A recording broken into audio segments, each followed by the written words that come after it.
21 horas de negociações entre o Irã e os Estados Unidos não foram suficientes para encerrar 47 anos de hostilidade entre os dois lados. As negociações exaustivas terminaram por fim em um impasse. Informações vazadas revelaram que os Estados Unidos chegaram a Islamabad com uma oferta lucrativa, mas com a condição de que o Irã se submetesse a Washington. No entanto, o Irã relutou em aceitar a oferta. Especialmente considerando a reação do mundo, o controle do Irã sobre o Estreito de Hormuz teria tornado Teherã indisposto a se curvar aos Estados Unidos. Agora todos se perguntam, onde este conflito terminará? Em paz ou em uma guerra ainda maior? As negociações, que ficaram conhecidas como as Conversas de Islamabad, ocorreram sob alta pressão e foram cheias de dinâmica. Durando 21 horas, este momento foi visto como um dos mais decisivos para o Oriente Médio. No entanto, as altas esperanças que surgiram em várias partes do mundo foram finalmente frustradas. O processo parou devido a um impasse desencadeado por diferenças técnicas e de princípios que eram difíceis de conciliar. Como uma reunião de alto nível, cada lado foi representado por figuras importantes. A delegação dos Estados Unidos foi liderada pelo vice-presidente JDFS, acompanhado pelo conselheiro sênior Jared Kushner e pelo enviado especial Steve Daubikov. Enquanto isso, o Irã nomeou o presidente do parlamento, Muhammad Bagher Ghalif, como chefe de sua delegação, juntamente com o ministro das Relações Exteriores, Abbas Araqi, o secretário do Conselho Supremo de Segurança Nacional, Ali Akbar Ahmadian, e várias outras autoridades. A reunião foi aberta às 10 da manhã pelo primeiro-ministro do Paquistão, Shehbaz Sharif. Em um discurso de cerca de 15 minutos no salão de negociações, ele enfatizou que o mundo não poderia suportar mais um dia de guerra. No entanto, a atmosfera mudou quando a primeira sessão fechada começou. A delegação americana apresentou imediatamente uma proposta de 15 pontos exigindo a rendição total da soberania nuclear do Irã.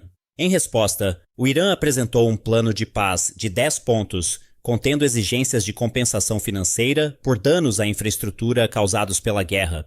As tensões atingiram o pico às 4h20 da tarde, quando a questão do apoio a grupos proxy desencadeou um debate acirrado, levando a delegação iraniana a quase deixar a sala. A situação foi finalmente controlada graças à rápida intervenção dos militares paquistaneses, que mantiveram ambas as partes na mesa de negociações. Entrando nas primeiras horas do domingo, 12 de abril, a esperança surgiu brevemente enquanto os tecnocratas discutiam os aspectos técnicos da reabertura do Estreito de Hormuz. Mas essa esperança não durou muito. Às 2h45 da manhã, as negociações chegaram a um beco sem saída novamente, quando Washington se recusou a suspender as sanções, antes que uma verificação nuclear abrangente fosse realizada. O Irã considerou isso uma forma de pressão, enquanto os Estados Unidos chamaram de uma postura firme. Precisamente às 7h15 da manhã, a longa série de negociações foi finalmente encerrada sem um acordo. Não houve apertos de mão, apenas um impasse. Poucos momentos antes de retornar à América, JDFS deu uma declaração à mídia no aeroporto. Ele reconheceu o resultado amargo. A figura que se opusera à guerra desde o início havia, no final, falhado em detê-la. Este fracasso não foi surpreendente. Muitas partes já previam este desfecho desde o início, como se o resultado fosse previsível. A razão principal era simples. As posições dos dois lados nunca foram verdadeiramente equilibradas. Desde o começo, o impulso para negociar veio da América, enquanto o Irã demonstrou repetidamente uma rejeição firme e estava mais preparado para uma opção militar total. É por isso que, muito antes do início das conversas, o Irã havia estabelecido uma posição de negociação muito dura, uma que era quase impossível para a América e Israel atenderem através do plano de paz de 10 pontos que propuseram. Foi somente após o incentivo da China e a mediação do Paquistão que o Irã se dispôs a abrir um diálogo. O problema foi que Washington veio para a mesa de negociações com uma abordagem que sugeria que eles ainda acreditavam estar no controle total, mesmo que a situação no terreno tivesse mudado significativamente. O estilo de pressão máxima, sinônimo de Donald Trump, ainda era carregado pela delegação que ele enviou. Ironicamente, a equipe da delegação americana não tinha flexibilidade para tomar decisões. Isso ficou evidente pela admissão de EFS, que teve que fazer pelo menos 12 ligações telefônicas apenas para obter aprovação. Dessas dezenas de comunicações, além de contatar Trump, que estava a milhares de quilômetros de distância no Kaseya Center em Miami, FS também contatou Benjamin Netanyahu. Esta série de comunicações é o que provocou a ira do Irã. Desde o início, o quadro de negociação trazido pela América era fundamentalmente falho. Duas exigências principais foram forçadas. Primeiro, todo o urânio enriquecido do Irã teria que ser transferido para o exterior, e o direito do Irã de enriquecer urânio internamente teria que ser eliminado. Segundo, o Estreito de Hormuz teria que ser imediatamente reaberto ao seu estado original. Ambos os pontos foram imediata e firmemente rejeitados pelo Irã, sem espaço para concessões. Uma série de condições adicionais que também foram propostas tiveram o mesmo destino, rejeitadas sem compromisso. O Irã não foi a Islamabad para pedir coisas, mas como uma parte que sentia estar em uma posição de vantagem e pronta para definir a direção. Por outro lado, a América veio como a parte pressionada, mas ainda carregando a sombra de ser a polícia do mundo. Até o final da última sessão, o Irã permaneceu firme na rejeição das duas principais exigências. Do ponto de vista da psicologia política, a postura dura do Irã na mesa de negociações mostrou uma coisa: eles sabiam que tinham a vantagem. Por outro lado, a América parecia mais preocupada em administrar os interesses de Israel do que em focar em sua própria agenda nacional. A situação parecia ao mesmo tempo irônica e trágica. Após 41 dias de fracasso em abrir o Estreito de Hormuz por meios militares, a América tentou alcançá-lo na mesa de negociações. Enquanto isso, a questão nuclear se tornou uma linha vermelha para o Irã, uma fronteira que eles cruzaram sem hesitação. Para Teherã, não há mais espaço para barganhar. A escolha é clara: é pegar ou largar. Tecnicamente, os Estados Unidos ainda têm a oportunidade de propor uma segunda rodada, se estiverem dispostos a seguir nessa direção. Mas há uma condição importante.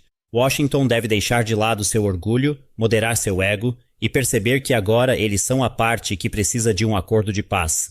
Se isso não acontecer, a continuação da guerra será difícil de evitar, mais cedo ou mais tarde, antes ou depois dos 14 dias do acordo anterior.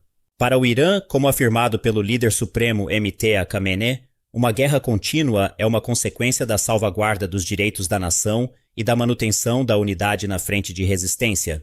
Por outro lado, para Washington, este conflito tem o potencial de se tornar uma guerra que não produz resultados. A América está agora em uma encruzilhada: estender o cessar-fogo de 2 semanas enquanto enfrenta o fracasso diplomático ou reentrar em uma fase de conflito aberto. A situação está inteiramente em suas mãos. Sinais de escalada já começaram a aparecer. Pouco depois do término das negociações em Islamabad sem acordo, Donald Trump anunciou um novo passo. Os militares americanos irão cercar e bloquear o Estreito de Hormuz, parando os navios que passam para garantir que nenhum pagamento flua para o Irã. Esta decisão, aparentemente apressada e emocional, tem o potencial de arrastar outras potências para o conflito, já que a maioria dos navios que o Irã permite passar pelo Estreito de Hormuz são da Rússia e da China. Surge a pergunta: isso é um sinal de que Trump está pronto para abrir uma nova frente com essas duas grandes potências? Ou é apenas um reflexo da pressão crescente? E Benjamin Netanyahu tomará um passo semelhante, expandindo o conflito ao atacar o Líbano e continuar a aquecer a situação regional? Para essas duas figuras, movimentos de alto risco não são novidade. Decisões que parecem imprudentes e imprevisíveis têm sido frequentemente seu padrão, com o conflito com o Irã sendo o exemplo mais recente. Então, o que os leva a ir tão longe? Ambos estão sob pressão significativa. Netanyahu enfrenta uma onda de críticas internas, ofuscado por várias alegações de corrupção e crescente pressão internacional. Enquanto isso, Trump está em uma situação igualmente complicada, desde a raiva pública e a ameaça de impeachment até a pressão econômica das rotas de energia interrompidas e a dinâmica interna instável do governo. Em tais condições, escalar um conflito externo é frequentemente visto como uma saída rápida. Tanto Trump quanto Netanyahu parecem esperar que o Irã e sua rede de grupos proxy possam ser transformados em um inimigo comum para virar a opinião pública em casa. No entanto, essa esperança está se tornando mais difícil de realizar com o tempo. Por outro lado, alcançar a paz, na verdade, arrisca acelerar a pressão legal sobre Netanyahu. Na América, a conversa sobre a remoção de Trump por meio de mecanismos constitucionais está crescendo nos círculos políticos, tanto de democratas quanto de republicanos. Do ponto de vista militar, enquanto seu coração nuclear continuar batendo e o Estreito de Hormuz permanecer bloqueado, o Irã essencialmente controla o ritmo do jogo. Durante esta pausa, eles não estão enfraquecendo. Em vez disso, continuam a fortalecer e consolidar a logística com o apoio da Rússia e da China. Portanto, o fracasso das negociações no Paquistão é uma vitória estratégica para o Irã. Se os Estados Unidos e Israel retornarem ao campo de batalha, esse movimento parecerá cada vez mais irracional. Para Washington, tal decisão é equivalente a um caminho suicida, pois a pressão interna existente poderia explodir em uma crise muito maior. Enquanto isso, a posição atual do Irã é de estar pronto para negociar, mas ainda mais pronto para lutar. Após as conversas serem declaradas um fracasso, eles automaticamente retornaram a uma postura de combate com sua máquina de guerra intacta, seus mísseis balísticos inteiros, sua liderança sólida e sua lealdade doméstica em um nível recorde.